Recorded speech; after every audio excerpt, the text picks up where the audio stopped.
2, 3. Normalement, je suis prêt.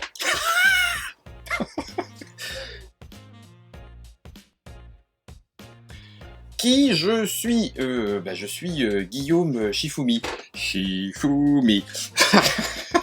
Je travaille à Trick Track en tant qu'animateur. Trick Track est un site d'information sur le jeu de société et j'y travaille en tant qu'animateur, rédacteur, un petit peu chargé de contenu, voilà.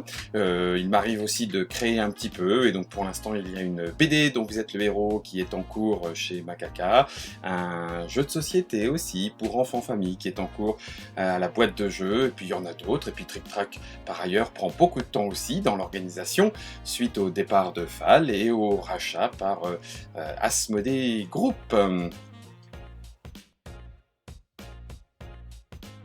Comme vous pouvez le voir, là je suis chez moi, une petite maison du côté des Yvelines, dans le sud des Yvelines pour être précis, dans une soupente dans laquelle, mais j'en parle un petit peu plus tard, il y a pas mal de boîtes de jeux qui traînent, j'en ai fait un petit peu mon bureau pour travailler à distance, et puis je suis avec ma famille, les enfants, la chérie, tout ça, et nous sommes à la campagne, voilà.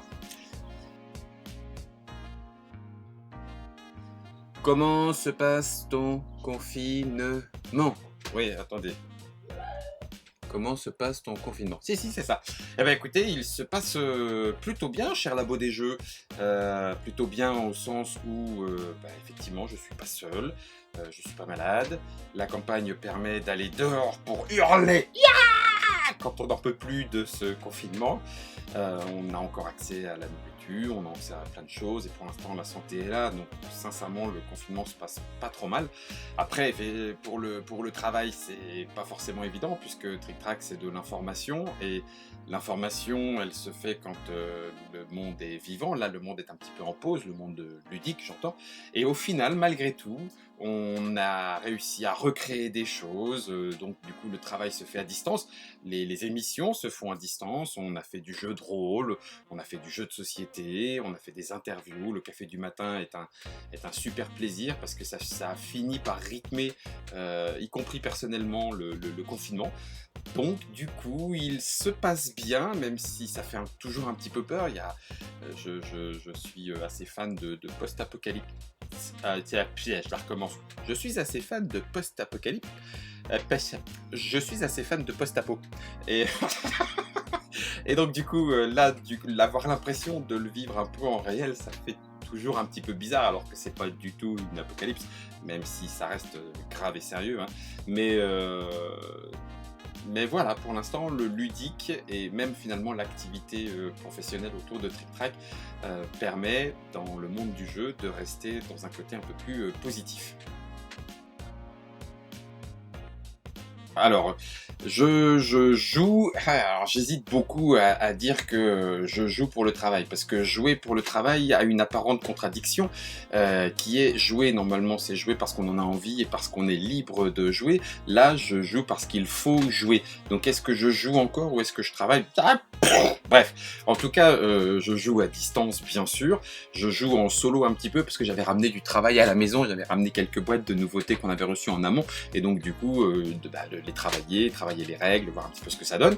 Donc, il y a, oui, le solo, le multi, par la visio, ou le multi parce que ça tombe bien, les enfants sont joueurs et tout. Donc, du coup, on joue aussi avec eux, que ce soit en jeu libre avec les figurines de tel ou tel KS qui nous permettent d'inventer des trucs, ou que ce soit au jeu avec les vraies règles, etc. Donc ça joue pas mal, même un petit peu de jeu de rôle, puisqu'avec avec Trick Track, on a fait Trick Track and Roll, parce qu'on voulait montrer à quel point le jeu de rôle, c'est facile de s'y mettre à partir du moment où on a envie de raconter une histoire. Donc on a fait le Trick Track and Roll, donc même un peu de jeu de rôle, et ça c'est plutôt cool. Donc pratiquement toutes les possibilités de jouer, je les utilise. Il y en a qu'une que j'utilise assez peu, parce que c'est une question de temps finalement, c'est le jeu sur plateforme, comme Board Game Arena et autres, parce qu'il y a déjà beaucoup à faire, il y a déjà beaucoup à faire là, pour pas se rajouter, entre guillemets, et même si c'est positif, des parties en ligne ou à distance, donc voilà.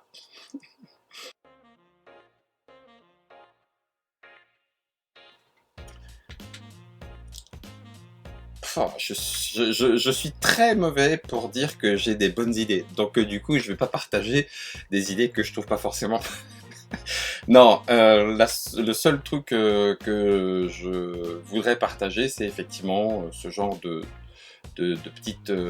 petits rendez-vous, voilà, avec ceux avec qui on vit, mais avec les autres à distance. C'est vrai que les apéros à distance, ça manque un petit peu de charnel, et au final, c'est quand même important de pouvoir prendre des nouvelles des siens, de ne pas rester confiné, c'est-à-dire enfermé, donc réussir à être confiné mais le plus ouvert possible, parce que c'est vrai que très vite, il y a un petit côté stressant, il y a un petit côté anxiogène. Donc la bonne idée, je pense, c'est de continuer de prendre des nouvelles des gens qu'on aime, de ses amis, leur dire que ça va, qu'on pense à eux, parce que ça nous oxygène l'esprit, et dans cette période, ça fait du bien.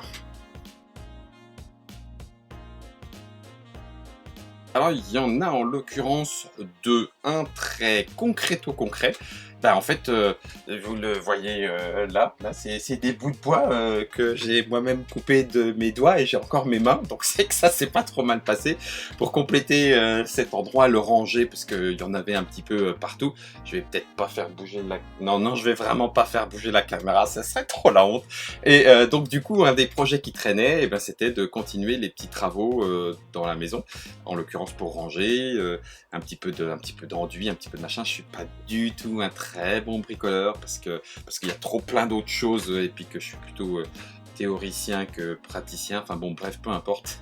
Donc là, le confinement, ben, je suis là, et puis en fait, pour éviter, j'aurais pu le mettre dans les bonnes idées aussi, de trop remuguer de la tête, et ben faire du concret avec ses mains, ça permet de, même si c'est des bouts d'étagère avec 4 clous, ça permet d'avancer. Donc ce projet qui traînait, c'était effectivement ces petits travaux-là.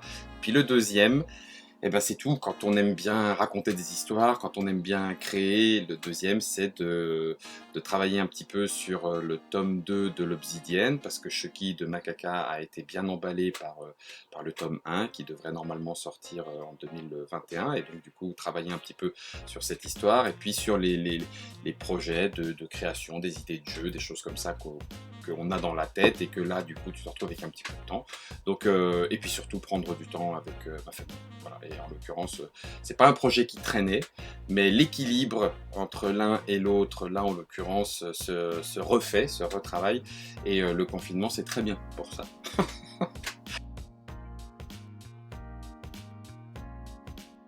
Alors le message pour les joueurs, il va être simple: je suis impatient de vous retrouver en vrai, voilà, impatient de refaire des trick-track télé à l'officine, je suis impatient de vous retrouver en vrai dans un festival.